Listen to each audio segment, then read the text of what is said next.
CM Chandrababu పాలనలో AP ప్రశాంతంగా ఉందన్నారు బీటెక్ రవి. జగన్ మళ్లీ అధికారంలోకి వచ్చే పరిస్థితే లేదన్నారు. కార్యకర్తలను రెచ్చగొట్టేందుకే రప్పా రప్పా వ్యాఖ్యలు చేస్తున్నారని మండిపడ్డారు.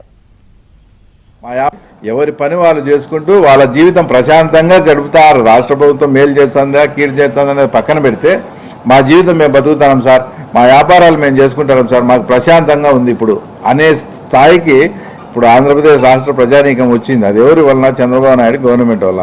ఇంకా ఇది కాకుండా మేము మళ్ళీ వచ్చే రపా కోస్తాం, పొట్టెలు నరగడం కోస్తామని ఇంకా భ్రమంలో బతుకుతారంటే అది మీ కర్మ. ఎప్పటికీ ఇంకా మీరు ఆంధ్రప్రదేశ్లో జగన్మోహన్ రెడ్డి అనే వ్యక్తి ఇంకా రాజకీయాల నుంచి దూరమే. రాజకీయాల నుంచి ఆయన భవిష్యత్తు లేదేం లేదు.